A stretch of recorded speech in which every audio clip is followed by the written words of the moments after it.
जय हिंद दोस्तों, बात करेंगे हम उत्तर प्रदेश पुलिस से रिजाइन देने की प्रक्रिया के बारे में।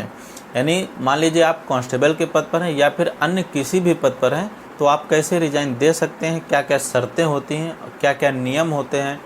यदि आप अंडर ट्रेनिंग हैं तो उसके क्या नियम होते हैं, और यदि आप 2 वर्ष परिवीक्षाधीन नौकरी पर यानी अस्थायी तौर पर भी आप कांस्टेबल के पद पर हैं तो उसके क्या नियम होते हैं, क्या क्या चार्जेस आपको पेड करना पड़ेगा, क्या क्या पेनल्टीज आप पर लगाई जाएंगी और किन किन दशाओं में आप त्यागपत्र दे सकते हैं। ऐसा बिल्कुल नहीं, इतना आसान नहीं होता। जब आप नौकरी ज्वाइन कर लेते हैं यानी एक बार आपकी उत्तर प्रदेश पुलिस विभाग में आमद हो जाती है तो उसके बाद इतना आसान नहीं कि आप तुरंत रिजाइन दे दें। जो भी आप रीजन दिखाएंगे और रिजिग्नेशन लेटर आप देंगे, उन कारणों की जांच होती है और उनकी पुष्टि पर ही आपका रिजिग्नेशन लेटर एक्सेप्ट किया जाएगा। ऐसा इतना आसान नहीं होता है। मान लीजिए आपकी कहीं और नौकरी लग जाती है, उच्च ग्रेड पे की नौकरी लग जाती है या सेम ग्रेड पे की अन्य विभाग में नौकरी लग जाती है, तब आप इन दशाओं में त्यागपत्र देते हैं। या फिर मान लीजिए आपका काम करने का मन नहीं है और आप अन्य कोई काम करना चाहते हैं, कहीं और नौकरी नहीं लगी परंतु आप अपना प्राइवेट वर्क करना चाहते हैं, तब भी आप रिजिग्नेशन दे सकते हैं। परंतु उन दशाओं में आपकी फैमिली का जो है सहमति बहुत ज़रूरी होता है। बिना फैमिली की सहमति के आप त्यागपत्र नहीं दे सकते हैं। यदि आपकी फैमिली चाहती कि आप नौकरी करें परंतु आप चाहते हैं कि मैं नौकरी ना करूं, तब भी हो सकता है आपका रिजाइन लेटर एक्सेप्ट ना किया जाए। तो यदि आप किसी भी घरेलू कारण से आप रिजाइन देते हैं तो उन पर जो है आपकी फैमिली का सहमति आवश्यक होता है। अब जैसे मान लीजिए आपकी किसी अन्य विभाग में नौकरी लग जाती है या फिर उसी डिपार्टमेंट में यानी पुलिस विभाग में ही आपकी जो है अदर ग्रेड पे की नौकरी लग जाती है, यानी 2000 ग्रेड पे आप कांस्टेबल पर हैं और आप उच्च ग्रेड पे की नौकरी पा जाते हैं, तब आपको एक डिपार्टमेंट दूसरे डिपार्टमेंट में जाने के लिए एनओसी की ज़रूरत पड़ती है। तो एनओसी प्राप्त करने के लिए जब आप रिजाइन लेटर लिखेंगे तो यदि आप अंडर ट्रेनिंग रिजाइन दे रहे हैं, मान लीजिए आप ट्रेनिंग पर हैं,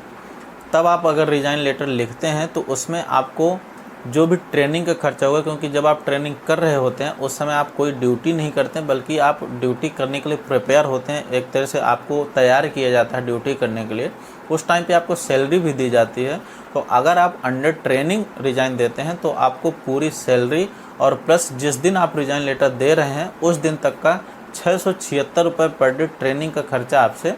चार्जेस किया जाता है। ट्रेनिंग ऐसा नहीं है कि यदि आप 6 महीने की कांस्टेबल की ट्रेनिंग कर रहे हैं तो वही ट्रेनिंग पीरियड होता है। जब आपकी पीओपी हो जाती है उसके बाद आप प्रशिक्षण व्यवहारिक लेते हैं। जब आपकी फील्ड पर पोस्टिंग हो जाती है तब भी आप 6 महीने के व्यवहारिक प्रशिक्षण पर चल रहे होते हैं, तो वो भी ट्रेनिंग में इंक्लूड होते हैं। यानी 1 साल तक यदि आप ट्रेनिंग पीरियड में जो है रिजाइन देते हैं तो उस पर आपको 676 रुपये पर डे ट्रेनिंग का खर्चा प्लस जो भी आप सैलरी पाते हैं और अदर भत्ते जैसे वर्दी भत्ता आपको मिलता है 6000 रुपये ट्रेनिंग पर ही मिल जाता है। पहली बार 6000 रुपये वर्दी अलाउंस मिलता है तो वो आपको वापस करने का पड़ेगा, परंतु और आपको जो सरकारी किट मिलता है वो भी आपको वापस करना पड़ेगा। यानी जितनी भी सरकारी चीज़ें आपको मिली हुई थी वो सभी आपको वापस करना पड़ेगा। और जब आपका राजकोष में ये चीज़ें जमा हो जाएंगी तभी आपका रिजिग्नेशन लेटर एक्सेप्ट किया जाता है। परंतु दूसरा कारण, जैसे मान लीजिए आपकी ट्रेनिंग ख़त्म हो गई और ट्रेनिंग के बाद अभी आप अस्थायी तौर पे कांस्टेबल के पद पर यानी 2 वर्ष की परिवीक्षाधीन जो नौकरी होती है, अगर उस टाइम पे आप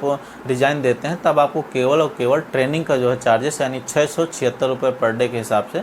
पेनाल्टी देना पड़ेगा। और यदि आपकी नौकरी 2 वर्ष की हो जाती है यानी परिवीक्षाधीन अस्थायी तौर पर आपका ख़त्म हो जाता है और आप एक स्थायी कांस्टेबल के पद पर कार्यरत होते हैं, उस टाइम पे अगर आप रिजाइन देते हैं यानी 2 वर्ष के बाद अगर एक भी दिन एक्स्ट्रा हो गया, आप अगले दिन अगर रिजाइन दे रहे हैं, उस टाइम पर आपको कोई भी पेनाल्टीज पेड नहीं करना पड़ेगा। आप केवल रिजाइन लेटर दे सकते हैं। और जब आप रिजाइन लेटर देते हैं तो उसका क्या प्रोसीजर होता है, तो जब आप अपने ज़िले के मुखिया के नाम से लेटर लिखते हैं यानी कप्तान साहब के नाम से आप एप्लीकेशन लिखते हैं और आपका एप्लीकेशन पहुंचता है, उसके बाद उस पर जांच होती है और जांच पे यदि आपके जो भी रीज़न आपने दिखाए हैं कि किन कारणों से आप रिजाइन देना चाहते हैं, उन कारणों की यदि पुष्टि हो जाती है, यदि आप नौकरी दूसरी करना चाहते हैं तो तब तो आपका आसानी से रिजाइन लेटर एक्सेप्ट हो जाए। परंतु यदि आप किसी घरेलू कारणों से रिजाइन देना चाहते हैं या फिर अन्य कोई कारणों से आप रिजाइन लेटर देते हैं तो उसमें थोड़ा समय लगता है और आपकी फैमिली की सहमति भी उस पर ली जाती है। और जब आपकी फैमिली की सहमति और आपकी सहमति हो जाती है, आपसे एक बॉन्ड साइन करा लिया जाता है कि रिजाइन देने के बाद फिर आप इसी पद पर वापस आने के लिए ना तो माननीय न्यायालय जाएंगे और ना ही विभाग पर जो है दावा पेश करेंगे कि मैं पुनः आना चाहता हूं। तो इन शर्तों के साथ आपका रिजाइन लेटर एक्सेप्ट किया जाता है। कुछ कैंडिडेटों का कन्फ्यूजन होता है कि यदि आप पुलिस विभाग में ही हैं और कांस्टेबल के पद पर हैं, जैसे मान लीजिए, और आप सब इंस्पेक्टर पद की भर्ती देख रहे हैं और आपका सिलेक्शन हो जाता है, तो उस टाइम पर आपके रिजिग्नेशन देने की प्रक्रिया यही होगी जैसे मैंने पहले बताया था, सेम होती, क्योंकि इसके लिए कोई अलग से रूल नहीं है कि उसी विभाग में यदि आप जाते हैं तो आपको कोई पेनाल्टीज पे नहीं करना पड़ेगा, ऐसा कहीं कोई रूल नहीं दिया हुआ। तो सेम प्रक्रिया सभी के लिए होती, वही प्रक्रिया आपको फॉलो करना पड़ेगा। जब सभी नियम आप फॉलो कर लेते हैं और जो भी आपकी सैलरी और प्लस ट्रेनिंग का खर्चा है वो सभी आप सरकारी खजाने में आप जमा करवा देते हैं, उसके बाद आपका रिजाइन लेटर एक्सेप्ट कर लिया जाता है और आपको एनओसी प्राप्त हो जाती है। यानी यदि आप अंडर ट्रेनिंग रिजाइन दे रहे हैं तब आपको ट्रेनिंग का खर्चा 676 रुपये पर डे और प्लस जो भी आपने सैलरी का उपभोग किया है, जो भी सैलरी आपको प्राप्त हुई है सारी आपको वापस करना पड़ेगा, प्लस जो भी आपको अदर अलाउंसेस जैसे 6000 रुपये वर्दी भत्ता मिल जाता है वो, प्लस जो आपको सरकारी किट मिला हुआ वो सभी आपको वापस करना पड़ता है, तभी आपका त्यागपत्र एक्सेप्ट किया जाता है। तो दोस्तों इस वीडियो में मैंने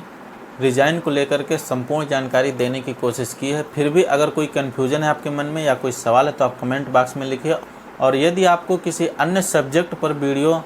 देखना है तो आप कमेंट सेक्शन में लिखिए, ज़रूर आपकी हेल्प की जाएगी और आपके सवालों का जवाब दिए जाएंगे। Thanks for watching.